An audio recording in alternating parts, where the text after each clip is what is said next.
Hello दोस्तों, नमस्कार। स्वागत है आपका हमारे चैनल पे। तो अगर आप चैनल पे नए हो तो चैनल को सब्सक्राइब कर लीजिए। तो आज की वीडियो में हम देखने वाले हैं शेखावटी यूनिवर्सिटी में आपका जो यूजी प्रोग्राम है उसके अंदर आपके जितने भी ये कोर्सेस हैं, चाहे आप बीए के हो, बीएससी के हो, बीकॉम के हैं, बीसीए के या बीबीए के हो, तो आपके सेमेस्टर वन में एक पेपर होता है वीएससी के नाम से। ठीक है, वीएससी जिसका नाम है आपका मॉन्यूमेंट ऑफ राजस्थान। ठीक है, सो ये आपका पेपर होता है मॉन्यूमेंट ऑफ राजस्थान का। आज हम उसकी आपको फोर्थ यूनिट देखने वाले हैं। तो जैसे कि आपको पता है कि हमने इससे पहले 3 यूनिट कवर कर ली है, जिसका लिंक आपको इस डिस्क्रिप्शन बॉक्स में मिल जाएगा, तीनों यूनिट का। और हमारे चैनल पर जैसे ही आप जाओगे तो प्लेलिस्ट बनी हुई है मॉन्यूमेंट ऑफ राजस्थान एग्ज़ाम 2026 के नाम से। तो उस प्लेलिस्ट में आपको तीनों यूनिट मिल जाएंगी और ये यूनिट भी आपको वहीं मिल जाएगी। ठीक है, तो हमने चारों यूनिट इसकी अपलोड कर दी है। इसके बाद में आपको जैसे वो फेमस है हमारा गेस्ट पेपर, तो वो आपको इसके बाद में मिल जाएगा गैस पेपर। तो आप इन यूनिट को पढ़िए, चारों यूनिट को, और फिर उसके बाद में गैस पेपर को देखिए। उनमें जो भी क्वेश्चन है उनके आंसर आपको इस नोट्स में मिल जाएंगे। ठीक है, सो चलिए शुरू करते हैं। सो यूनिट का नाम है आपका राजस्थान की जल संरचना एवं बांध स्थापत्य। सो ये हमारा यूट्यूब चैनल है, तो आप इसको भी पहले सब्सक्राइब कर लीजिए। ठीक है, बाकी देखिए इस वीडियो के नीचे आपको एक हाइप का बटन दिखेगा, तो आप उसे भी प्रेस कर दीजिए। बाकी चलिए शुरू करते हैं।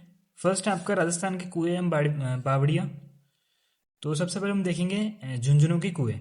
ओके, आपको सीधे क्वेश्चन मिल जाएगा 10 मार्क्स में, 20 मार्क्स में, कि झुंझुनू के कुएं का संक्षिप्त परिचय या झुंझुनू के कुएं की आपको क्या मिल जाएंगी, स्थापत्य विशेषताएं। ठीक है, तो जो भी पूछे आप ये बता देना। सबसे पहले हम देखते हैं भूमिका। तो भूमिका में हम क्या देखते हैं, राजस्थान की क्षेत्र शेखावाटी क्षेत्र में है ये, विशेष रूप से झुंझुनू जिले में है। प्राचीन काल से ही यह अपने जल संरक्षण की पारंपरिक साधनों के लिए प्रसिद्ध रहा है। वर्षा की कमी एवं शुष्क जलवायु के कारण यहाँ कुएं जीवन रेखा के रूप में एक विकसित हुए हैं। झुंझुनू के कुएं केवल जल प्राप्ति के साधन ही नहीं थे, बल्कि ये सामाजिक, आर्थिक एवं धार्मिक स्थापत्य महत्व भी रखते थे। बाकी चलिए आगे देखते हैं।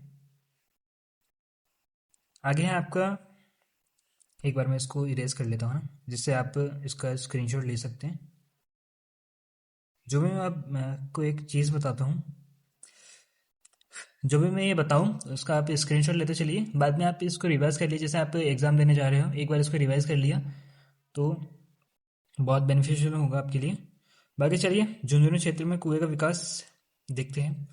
तो शेखावाटी क्षेत्र में व्यापारिक समुदाय सेठ साहूकारों का प्रभुत्व रहा है। जैसे कि आपको पता है, इन्हें धनी व्यापारियों ने पुण्य अर्जन एवं सामाजिक प्रतिष्ठा के लिए कुएं का निर्माण करवाया था। कुएं का निर्माण कैसे हुआ, जो आपके व्यापारी थे, सेठ लोग थे, तो उन्होंने, उनके पास पैसे तो थे ही, तो पुण्य के लिए उन्होंने क्या बनवा दिए, कुएं बनवा दिए।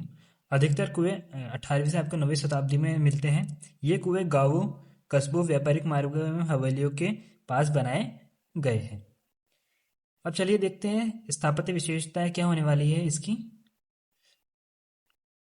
तो इसकी संरचना देखते हैं सबसे पहले। तो संरचना इसकी, कुएं प्राय गोलाकार या चौकोर आकार के होते हैं। निर्माण स्थानीय बलुआ पत्थर, चूना पत्थर एवं ईंटों का प्रयोग किया जाता था।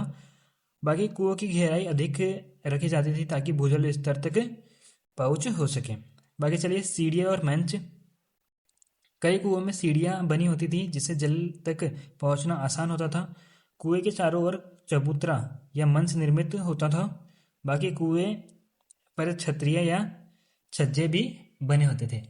सो जैसा कि आपने आपके आसपास में देखा होगा कि कुएं और जो आपकी बावड़ियाँ हैं, तो उनमें आपको नीचे जाने के लिए, है ना, क्योंकि टाइम के साथ में वाटर लेवल भी आपका नीचे होता जाता है, तो अगर जब आपका पानी नीचे चला जाता है तो उसे निकालने के लिए इनके सीढ़ियाँ भी बनी होती थी, ताकि व्यक्ति नीचे जाके पानी निकाल सके। ओके, बाकी अलंकरण क्या है देखते हैं। खंबे या मेहराब तोरण का प्रयोग किया जाता था। शेखावटी शैली के भित्ति चित्र फेमस है, इनके लिए फेमस है। फ्रेस क्या है ये, फ्रेस्को पेंटिंग्स। ठीक है, इनके लिए आपका फेमस है क्या, शेखावटी क्षेत्र। धार्मिक प्रतीक एवं फूल पत्तियों की नक्काशी भी आपको यहाँ पर देखने के लिए मिलती है। सामाजिक एवं सांस्कृतिक महत्व देखते हैं। कुएं सामाजिक जीवन का केंद्र है। महिलाएं जल भरते हैं समय अपनी संवाद करती थी यहाँ पर। बाकी यात्री व्यापारी एवं पशुओं के लिए जल की व्यवस्था देखने को मिलती है। आर्थिक अवसरों पर कुएं की पूजा अर्चना भी की जाती थी, जहाँ कुएं दान एवं पुण्य कार्य से जुड़े होते थे। अब आप देख लीजिए कि कुएं आपका सामाजिक और सांस्कृतिक महत्व भी रखते हैं। क्या क्या आपने पॉइंट देखे थे? पॉइंट देखे थे, जैसे महिलाएं कुएं के पे पानी भरने आती है तो वो बात कर सकती है, इस उद्देश्य से कुएं बनाए थे। ठीक है, मतलब ये इसका महत्व है। बाकी महत्व है इसका, जो भी यात्री है, व्यापारी है, पशु है, उनके जल के लिए व्यवस्था हो जाती है। बाकी पूजा अर्चना में की जाती है, क्योंकि कुएं जल देते हैं बेसिकली, है ना। बाकी दान एवं पुण्य कार्य से जुड़े हुए हैं, जैसे कि हमने देखा है कि धनी व्यापारी दान पुण्य के लिए क्या बनवा देते थे? कुएं बनवा देते थे। बाकी धार्मिक महत्व देखिए, कई कुएं देवी देवताओं के लिए समर्पित हैं। कुएं के पास छोटे मंदिर एवं देवताएं स्थापित की जाती हैं। बाकी जल को पवित्र तत्व मानकर धार्मिक अनुष्ठानों में प्रयोग किया जाता है। देखिए, कई कुएं ऐसे है, जैसे कोई हो गया पर्टिकुलर आपका भगवान हो गया, ठीक है, जैसे बालाजी हो गए, ठीक है। सो कई कुएं ऐसे फेमस है कि वो कुएं वाला बालाजी करके फेमस है। आपके गांव में भी अगर कोई ऐसा कुआं हो जिसका एक अलग नाम हो, है ना, तो वो आप हमें कमेंट करके बताइएगा कि आपके गांव में कौन सा कुआं है और आप कौन से गांव से बिलोंग करते हैं, ठीक है। और जैसे कई कुएं होते हैं कि उनका एक नाम होता है पर्टिकुलर, देवी देवताओं से रिलेटेड नाम होता है उनका।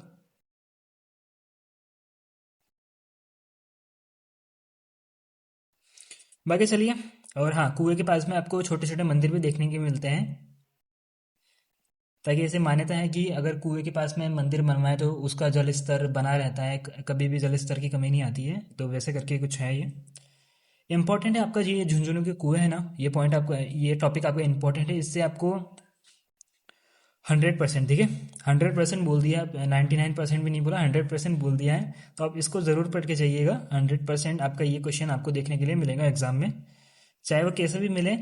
आपको स्थापत्य पूछे, संक्षिप्त परिचय पूछे, कैसा भी मिले, आपको ये 100% देखने के लिए मिलेगा। बाकी चलिए, आर्थिक महत्व, कुएं कृषि, पशुपालन एवं व्यापार के लिए अत्यंत आवश्यक है। व्यापारिक मार्गों पर बने कुएं कारवा सराय के समान कार्य करते हैं, स्थानीय अर्थव्यवस्था को स्थिरता प्रदान करते हैं। बाकी पर्यावरणीय महत्व देख लीजिए, वर्षा जल का संग्रहण एवं भूजल पुनर्भरण के लिए आवश्यक है ये। बाकी सूर्य के जवन के समय आपको जल उपलब्धता सुनिश्चित करवाते हैं। पर्यावरण के साथ समन्वय एवं उत्कृष्ट उदाहरण देखने के लिए मिलता है। बाकी वर्तमान स्थिति देख लीजिए कैसी है इनकी, क्योंकि कई कुएं ऐसे हैं कि जिनमें जल स्तर बचा ही नहीं है ना, बहुत ही बंजर स्थिति में है।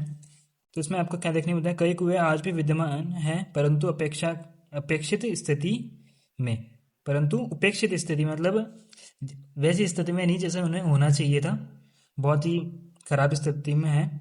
कुछ कुएं का संरक्षण पुरातत्व विभाग द्वारा किया गया है।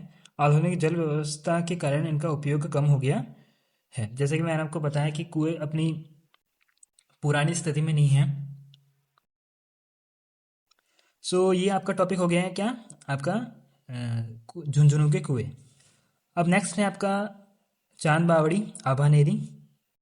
तो इसका देखते हैं हम। चांद बावड़ी राजस्थान ही नहीं बल्कि भारत के सबसे प्रसिद्ध एवं विशाल बावड़ियों में से एक है। यह बावड़ी प्राचीन भारतीय जल संरक्षण प्रणाली का उत्कृष्ट उदाहरण है।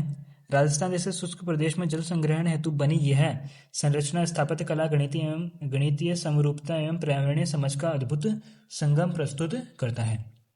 क्योंकि अभी मैं आपको इसकी वो भी दिखाऊंगा, इमेज भी दिखाऊंगा, तो आप भी देखोगे कि हाँ, बात तो है कुछ, है ना। वैसे ऐसे ही फेमस नहीं है ये स्थान, आपको देखने को मिलता है आभानेरी दौसा जिले में है ये। निर्माण आपकी 9वीं शताब्दी में है।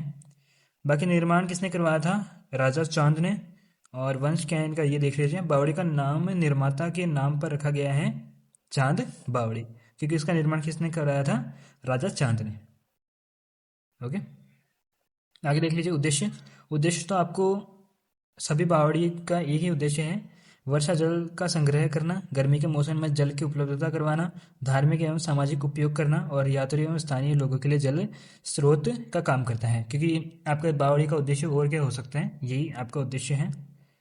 आगे हम एक और बावड़ी देखने वाले हैं, तो उसका भी सेम ही उद्देश्य होने वाला है, क्योंकि सेम ही उद्देश्य से बनवाए जाते थे ये सब चीज़ें, बावड़ी है, कुएं, है ना।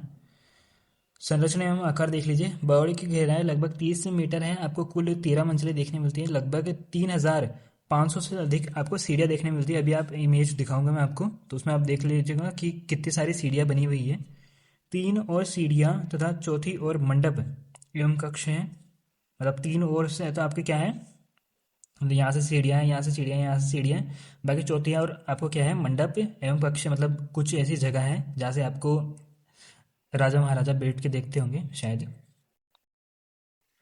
बाकी सीढ़ियों की विशेषता देख लीजिए। सीढ़ियाँ ज्यामिति पैटर्न पर बनी हुई है, उल्टे पिरामिड का आभास करवाती है। जैसे पिरामिड ऐसा होता है ना, वो सीढ़ियाँ आपको कैसे आभास करवाती है, ऐसे, मतलब ऐसे सीढ़ियाँ बनी हुई है। ओके। बाकी जल स्तर घटने एवं बढ़ने से नीचे तक पहुंचना संभव हो सकता है। अगर जल स्तर नीचे हो गया तो आप सीढ़ियों के थ्रू नीचे जा सकते हैं। बाकी निर्माण सामग्री आप देख लीजिए। बलुआ पत्थर, चूना, स्थानीय निर्माण तकनीक से इसका निर्माण हुआ है। स्थापत्य विशेषताएं देख लीजिए। सम्मित डिजाइन है इसकी। प्रकाश एवं छाया का सुंदर संतुलन है यहाँ पर। प्राकृतिक शीतलता आपको देखने को मिलती है यहाँ पर। मजबूत एवं टिकाऊ संरचना, कार्यात्मक एवं सौंदर्यात्मक सामंजस्य। जो चीज़ आपको समझाने वाली है वही समझाऊंगा मैं, बाकी आप इसको देखते चलिए। धार्मिक एवं सांस्कृतिक महत्व देख लीजिए। देखिए वही आपका धार्मिक सांस्कृतिक महत्व सेम होने वाला है। बावड़ी के समीप क्या आपका देखने मिलता है, हर्षद माता का मंदिर आपको देखने को मिलता है। बावड़ियों के समीप धार्मिक अनुष्ठानों में जल का प्रयोग किया जाता था। ठीक है। बाकी सामाजिक मेल जोल का केंद्र है, जैसे कि बताया था आपको कि महिलाएं यहाँ पर पानी भरने आती हैं, तो आपकी उनकी बातचीत होती है। वैसे है ना, मेल जोल का केंद्र आपको देखने मिलते हैं। त्योहार एवं उत्सव में विशेष उपयोग किया जाता था। सो आपकी गांव के आसपास या आपके गांव में बावड़िया हो तो वो भी आप मुझे बताइएगा, और उसका क्या नाम है वो भी आप बताइएगा। ठीक है, कमेंट करके ज़रूर बताइएगा, कमेंट करके कि क्या कौन सी बावड़ी है और क्या नाम है उसका, है ना। वैज्ञानिक एवं पर्यावरणीय महत्व देख लीजिए। वर्षा जल संचयन की उत्तम प्रणाली है। भूजल स्थल बनाए रखने में सहायक है। तापमान नियंत्रण एवं प्राकृतिक व्यवस्थाएं तथा पर्यावरण के अनुकूल स्थापत्य देखने मिलता है। ऐतिहासिक महत्व देख लीजिए। प्राचीन भारत की इंजीनियरिंग दक्षता का प्रमाण है। जल संबंधन परंपरा का महत्वपूर्ण उदाहरण है। स्थापत्य इतिहास में अद्वितीय स्थान देखने को मिलते हैं। वर्तमान स्थिति क्या है, भारतीय पुरातत्व संरक्षण द्वारा विकसित है और संरक्षित है ये, है ना, किसके द्वारा, भारतीय पुरातत्व संरक्षण विभाग द्वारा। राष्ट्रीय एवं अंतर्राष्ट्रीय पर्यटन स्थल यहाँ पर है, मतलब विदेशों से पर्यटन यहाँ पर देखने आते हैं इस बावड़ी को। स्थापत्य अध्ययन एवं शोध का केंद्र देखने के लिए मिलता है। सो चलिए देखते हैं। तो ये आपकी वो बावड़ी होने वाली है, देख लीजिए आप। ये सीढ़ियाँ हैं कुछ इस तरीके की, इस तरह की कुछ सीढ़ियाँ हैं। अब देखिए इसकी कंडीशन तो थोड़ी ठीक आपको देखने मिलती है, मतलब इसका मतलब रख रखाव भी ठीक है ना। बाकी यहाँ पर आपको जल स्तर देखने मिलता है। एक मिनट, ओके।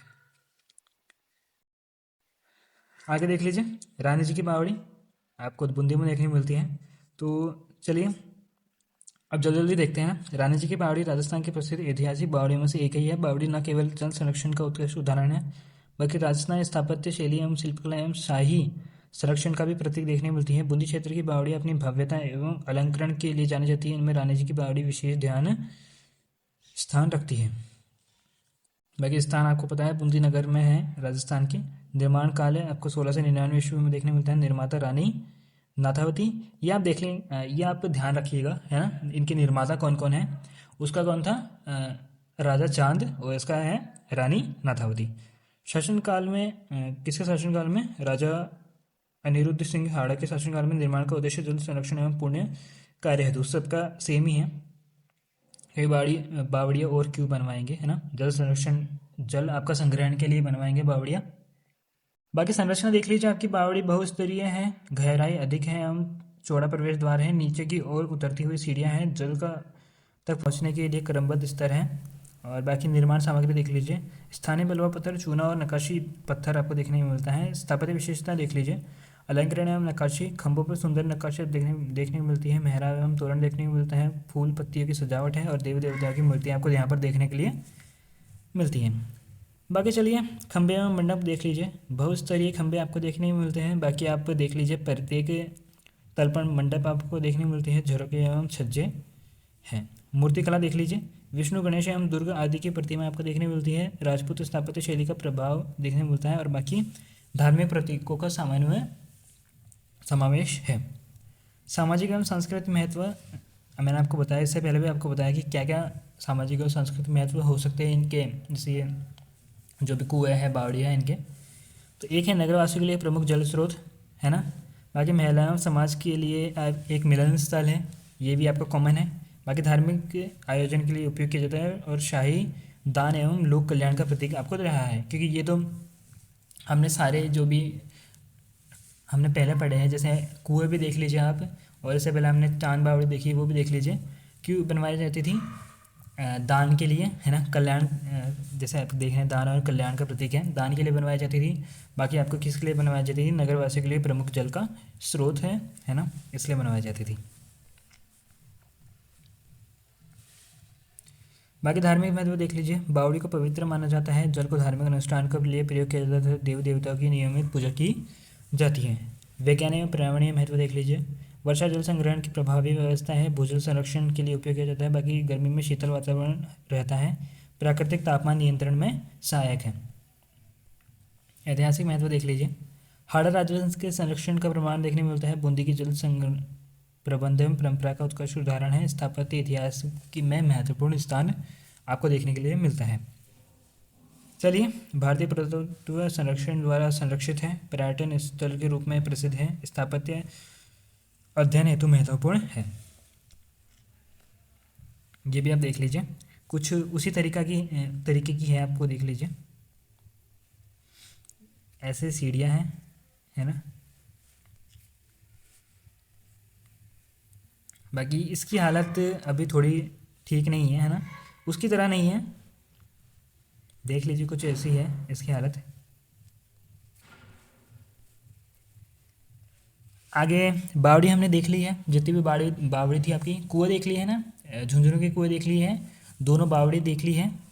बाकी अब हम देखेंगे आपके बांध स्थापत्य। दो बांध है आपका, कौन कौन से बांध हैं? राजसमंद बांध और जयसमंद बांध, ये दो बांध हैं, तो इन दोनों को भी हम देख लेते हैं फटाफट से। बाकी ये चलिए देखते हैं पहले राजसमंद बांध। भूमिका देख लेते हैं। राजसमंद बांध राजस्थान की ऐतिहासिक जल संरचनाओं के लिए अत्यंत महत्वपूर्ण स्थान रखता है। यह बांध न केवल जल संरक्षण एवं सिंचाई का साधन है, बल्कि राजस्थानी स्थापत्य इतिहास एवं शिलालेख परंपरा का भी उत्कृष्ट उदाहरण देखने के लिए मिलता है।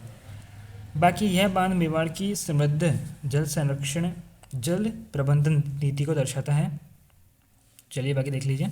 स्थान एवं निर्माण देख लीजिए, स्थान कौन सा है इसका? राजसमंद जिला उदयपुर संभाग में आपको देखने मिलता है। निर्माण काल 1662 ईस्वी में। बाकी निर्माता कौन है आपका? महाराणा राज सिंह है।